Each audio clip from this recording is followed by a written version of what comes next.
Lawyer versus neurosurgeon. Who earns more? Two of the most respected careers in the world. One defends the law.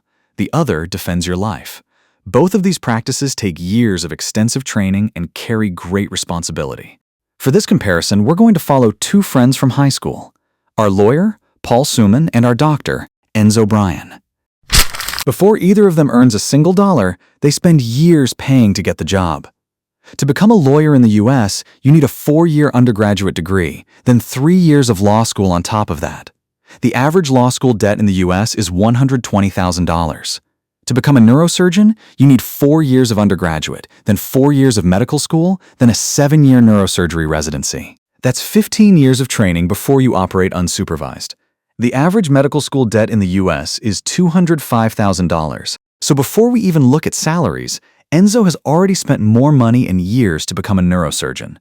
Paul graduates a year earlier and can start practicing as a junior associate. Most neurosurgeons don't fully finish training until their mid-30s, which means they miss out on their 20s completely. That's a 10-year head start a lawyer has on a neurosurgeon. Great, you've just finished law school. The fact is most lawyers don't start at a big firm. They start somewhere modest. Most start at smaller or mid-sized firms handling paperwork, negotiations, and low-level cases. A junior associate at a small to mid-size U.S. law firm earns between $70,000 and $120,000 in their first year. That's good money for someone in their 20s, especially compared to Enzo. After surviving medical school and taking on over $200,000 in debt, a neurosurgery resident earns only $68,000 per year after grinding through 80-hour weeks. That works out to roughly $16 an hour when you factor in the actual hours worked. To put into perspective, a supermarket manager earns more than a first-year neurosurgery resident. And they do this for 7 years without even being a fully licensed neurosurgeon. They won't see a neurosurgeon's salary until their 7th residency year is complete, whilst the lawyer is already climbing the salary ladder. A few years later, the gap becomes even greater than before. If Paul is skilled enough to break into big law, he can earn over $225,000 before bonuses as a first-year associate. In year 7, with the same progression, he can see a base salary of $425,000. If you include compensation and bonuses, that number can reach anywhere from $535,000 to $560,000. After 7 years, Enzo is finally on his last year of residency. As a chief resident, he can earn up to $85,000. He can perform complex brain surgeries on 4 hours of sleep while still earning 5x less than a 7th-year big law associate, despite literally operating on human brains. Financially, he isn't even close to Paul. Years 7 to 9 is where things start to change. After 8 years at a big law firm, Paul is earning close to $560,000 when you include bonuses. An associate reaching this far without getting filtered out means they have a good chance of making partner. If they land partner, most associates can expect to earn anywhere from $400,000 to over $900,000. But in reality, most lawyers never make partner. Out of 100 first-year associates, about 15 of them will survive till 8th year. The ones who don't make partner switch to smaller firms or take on a counsel role. Only a select few end up becoming partner. The rest hit a ceiling and eventually leave the company. For neurosurgeons, their life is just beginning. The 7 years of residency are finally over, and Enzo now qualifies as an attending physician and can operate independently. A first-year neurosurgeon can earn $650,000, and if they are operating at a private practice, that number can rise to $1 million when you include bonuses. After 15 years of studying, Enzo has finally caught up to Paul in earnings. Well, that's if he even made it to big law. Let's look at numbers. The average lawyer earns $145,000.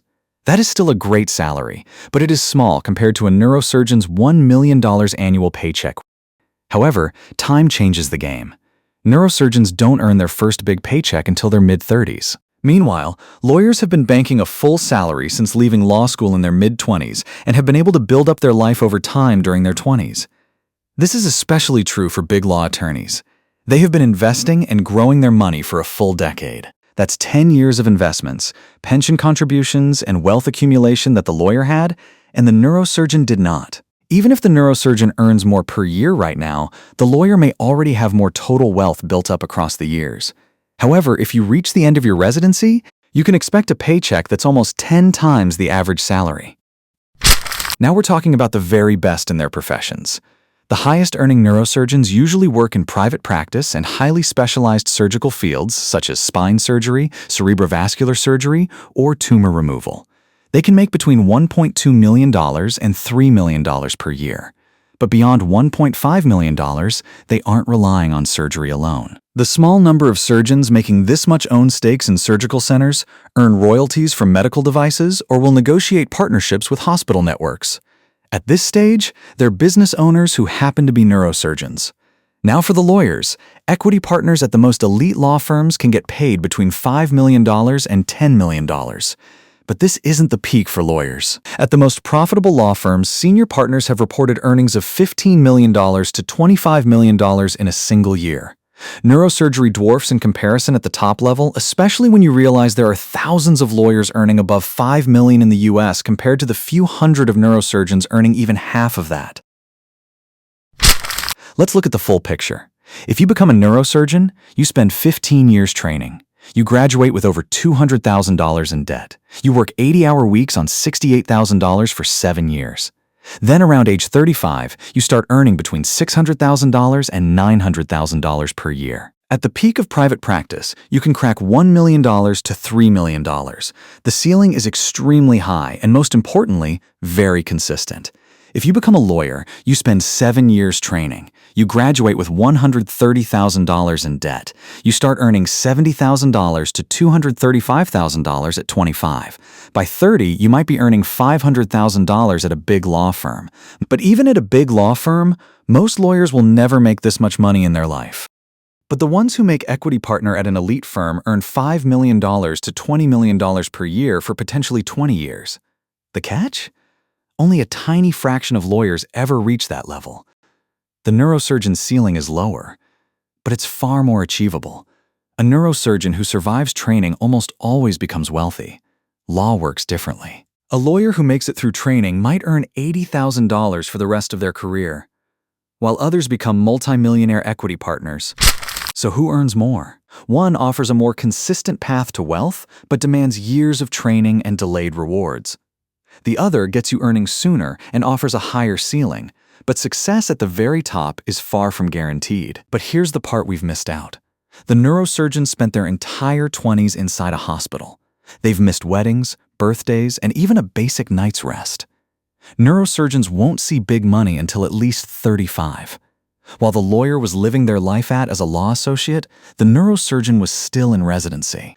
In the end, deciding which path is better comes down to your own personal aspirations. If you enjoyed this video, don't forget to like and subscribe to see more videos like this. Be sure to drop some recommendations in the comments.